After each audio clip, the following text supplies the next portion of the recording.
Okay, hello everybody. It's Monday evening, 10 o'clock at night. I didn't realize it was that late. It's been a raggedy day. I never did get the news stream put together for today. I can't really say why not. Too much shit going on, I guess. So far as I know, Cleveland has not blown up. And that's probably the most coherent remark that I can make with regard to the Republican National Convention. I watched Dabu was live streaming. He was live streaming.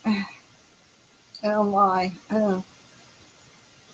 He couldn't seem to catch up with wherever the action was.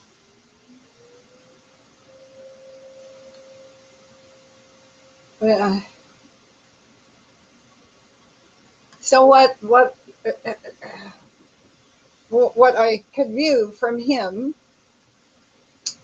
is that the city of Cleveland looked like it was pretty much under control.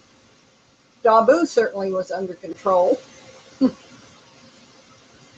I don't know. Uneventful, I would say, uneventful. I'm sure that there will be a surplus of various videos coming out of that, but I don't have them rounded up. The print media, at least online, so far as I could see, was very meager today. Nobody was posting much. I would imagine everyone else was also trying to scramble around and make some sense of the events in Cleveland. I know Jenny was particularly interested. She kept saying to me, I want to see the bikers. I want to see the bikers. Jenny has always liked bikers, you know. She had a couple of brothers who were bikers. They're in their 50s. Or at least the one who is still living is well in his 50s. Close to 60, I guess. But he's still a biker, I think. You know, once a biker, always a biker. In any case, I was invited to a Google Hangout event today, and I was very pleased with that invitation. I didn't really know how to respond to it. That's a techie thing that I have not explored yet, and I don't quite really know how that works. So I wasn't able to show up for it, but I was very pleased that I was invited.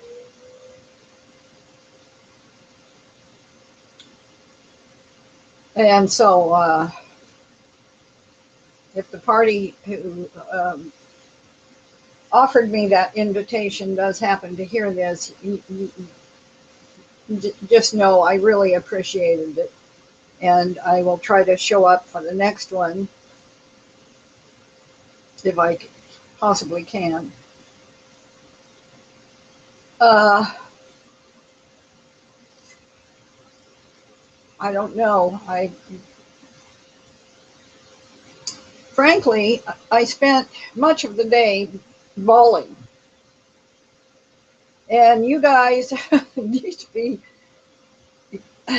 glad that you are spared having to be witness to all of that. I am not a crier. I have not historically ever been a crier. I never was one of those girls that cries. I never was. I don't like crying. It certainly doesn't become me, and I don't become it, and it's not a good thing. Mm. But I spoke to one of my advisors, and she told me to stop crying and put my makeup on and fix my hair. Well, I never got around to doing that. And she said, just come and talk to us. Just talk to us. And I will tell you about an episode once. This was many years ago. And one of my sisters was dying. She was in terminal cancer.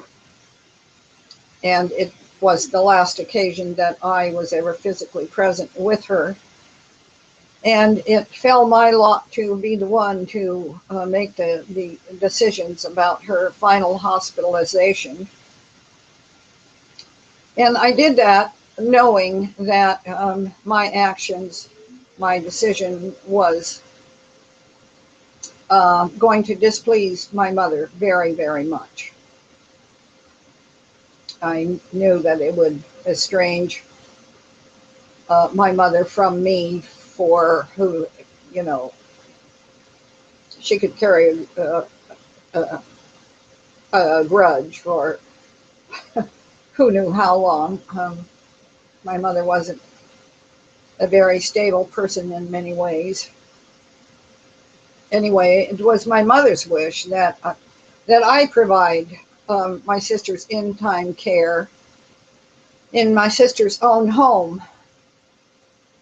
And I wanted to do that, and I could have done that, but I had a family of small children of my own 1,000 miles away who were not in safe hands, and I wasn't able to remain at my sister's bedside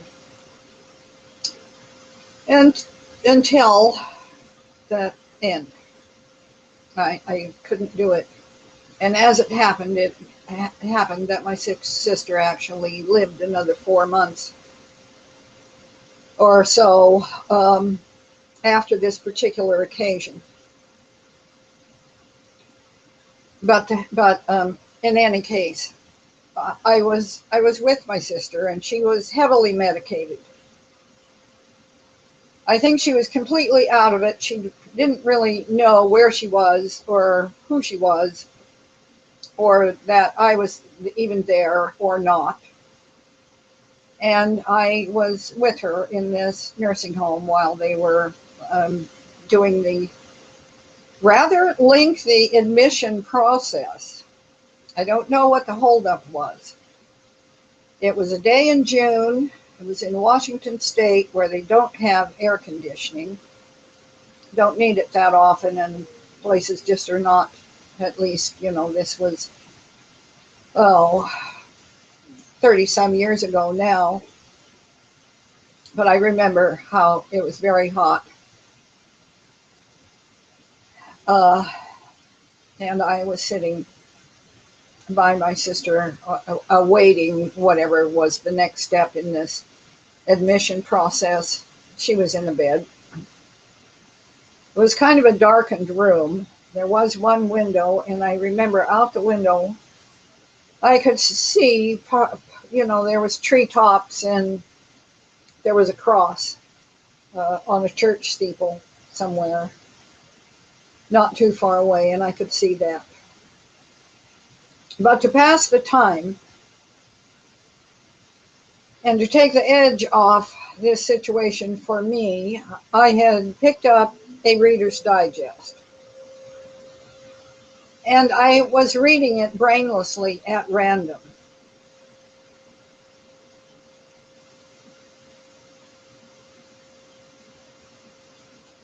And this is something that I still regret. I still regret this. I read those Reader's Digest articles to myself And that's the part I regret. I could have read them aloud. I could have given my sister that comfort of my voice,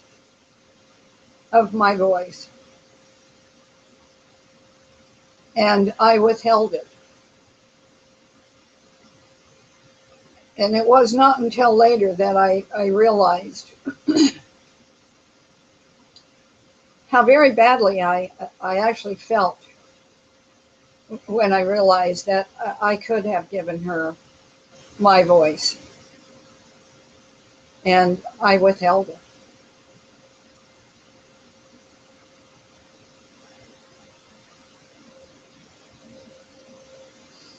I don't want to withhold my voice now.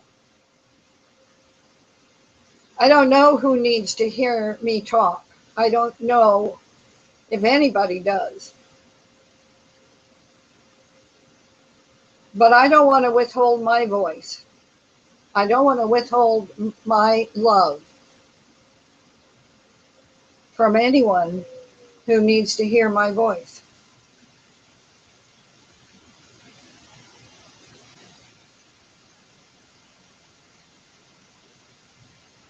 My advisor told me today that I'm a lifeline. I don't know whether that's true or not, but I know this particular person is very closely connected to the God of her understanding. And if that's what she had to tell me, then that's what I will choose to receive.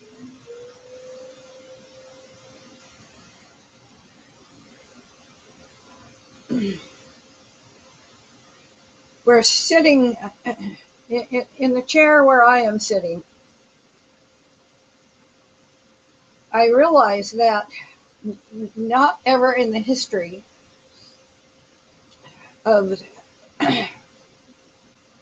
the United States of America have the days and the hours been so volatile. It is actually true that hell could erupt any minute, anywhere.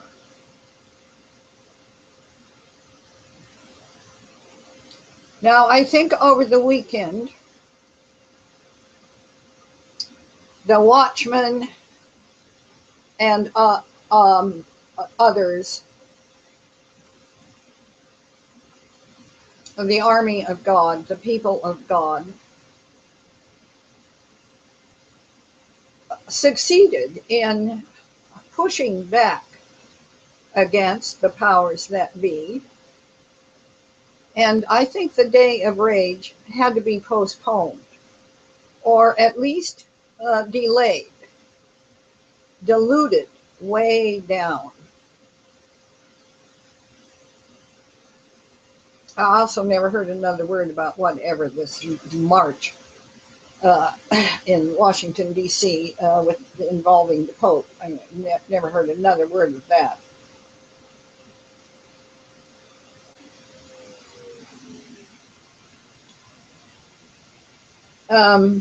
I listened to several different audio conferences,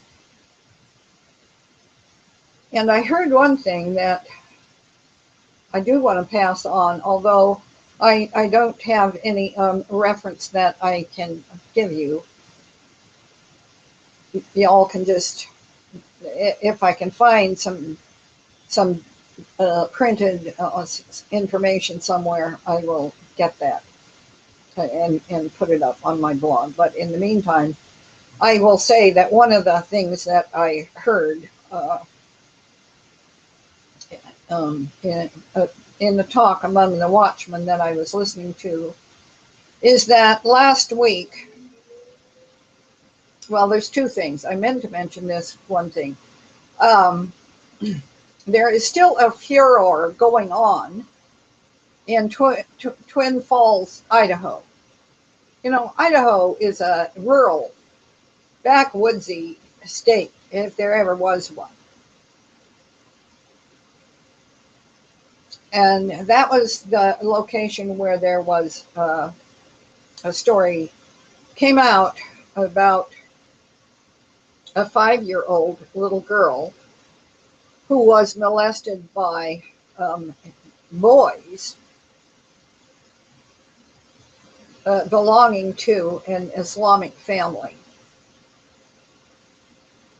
And the police and the city fathers and the authorities protected the Islamic family. And this little 5-year-old girl was very, very badly treated. And the patriot community has not gotten over this. I am still seeing documents and pieces, and this is still a huge issue among the patriot community. All right, so that's happening in Idaho. Last week, 1,000 of the National Guard from Idaho were deployed to Poland. These are farm boys from Idaho. Nobody in the National Guard should have ever been deployed 1 inch outside the continental United States, or not even out of their own state. They are the state guard, the National Guard. They were supposed to stay home to take care of the people at home. So all of that from day one has been complete, total bullshit. Regardless of that, last week, 1,000 state guard, National Guard from the state of Idaho was transported to a NATO base in Poland. This is ominous. The other thing that I heard that is even more ominous is that this week, no, the tail end of last week, 22,000 Islamics were dispatched from Turkey to Ukraine. Yeah. The Islamic Republic of Turkey, Erdogan, and you know, I can't say these names. The caliphate is moving forward, and the game plan involving Ukraine has to do with trying to retake Crimea back into the Turkish Empire. This bodes so horrible for the people of Ukraine and Crimea both.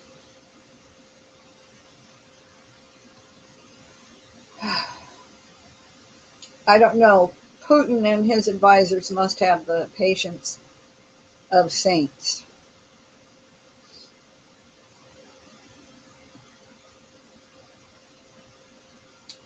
I wanted to mention that.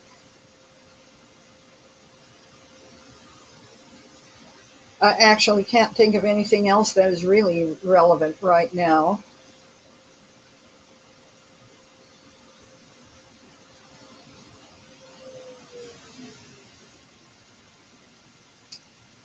We just sit on a powder keg waiting for whatever it is that's going to blow up. Something will, something must. The pendulum has swung too far the other way.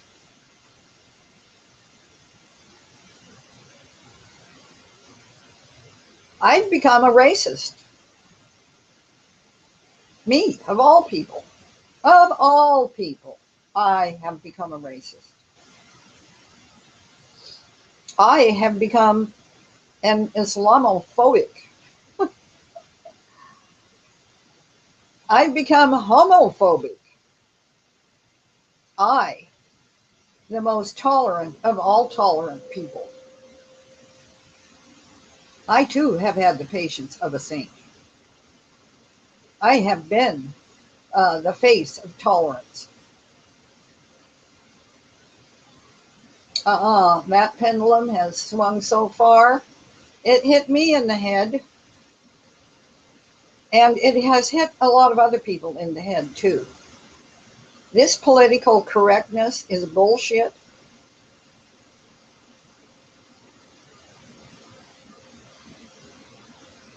It is not going to hold back the honest, real sentiments of people like me. I don't give a damn what name y'all call me.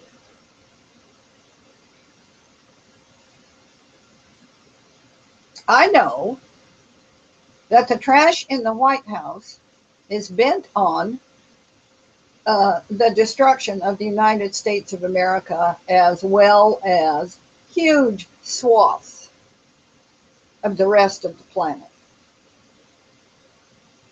There is a white genocide in progress. That's the plan.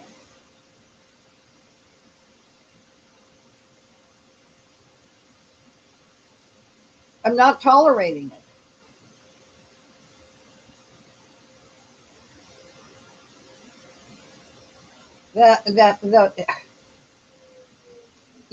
I fall into practically speechlessness because it is so unbelievable that this Muslim Brotherhood, guided by the Nazi Zionist Jews, have taken completely over the United States government in high places. And that is exactly what has happened. And no, it is not acceptable.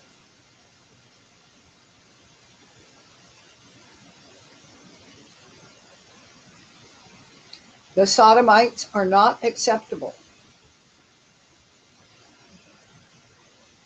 We, the people of God, cannot accept this.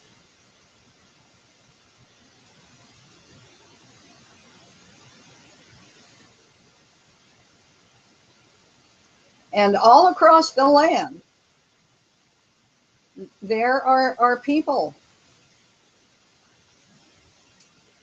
who are saying the kinds of things that I'm saying.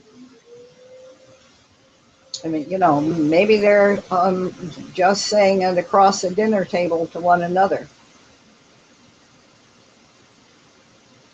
But maybe they're talking about it on the street corners and in the bars.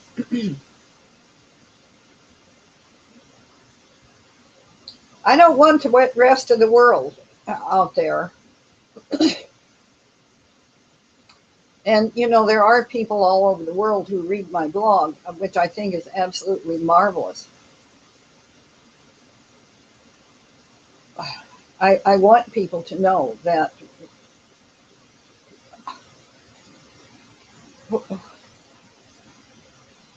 whatever it is that is going to come down,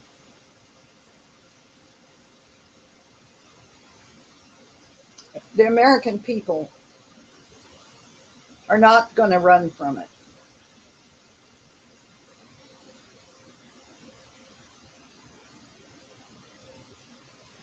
Now, push is going to come to shove.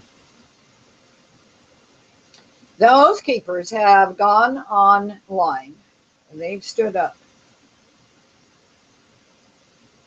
And they're going to defend the police. Actually, a lot of people are going to defend the police. Yeah, there are some crooked cops. But the real bad guys who have orchestrated and put together all this are not the cops out on the street. No, they're in the high places in government and in CNN, Fox.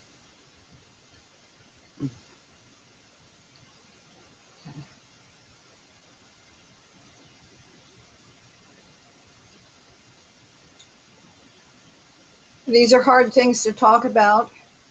I never dreamed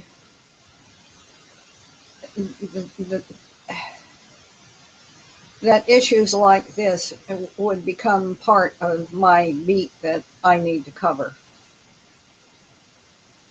I couldn't have dreamed that. I couldn't have thought of it. It's evil and monstrous beyond anything you could dream up. But the truth is the truth. The truth is out there.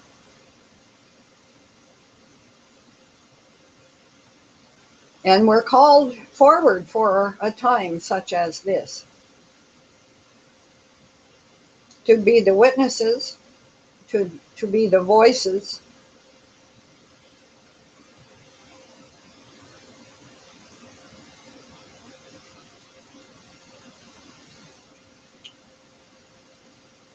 Oh dear, I know.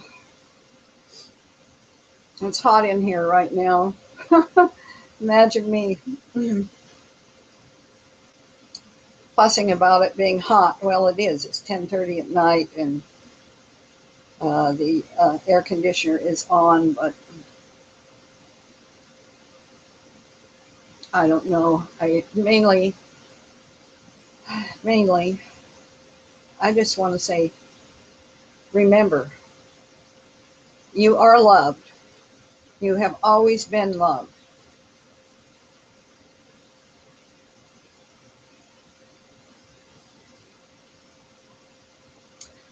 And in the meantime, it doesn't matter how this ends. Right now, it matters how you stand.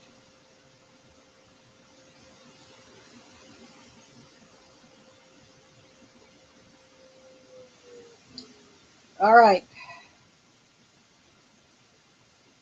I will try to do better tomorrow. And I'll talk to you in the morning. Later, Gator.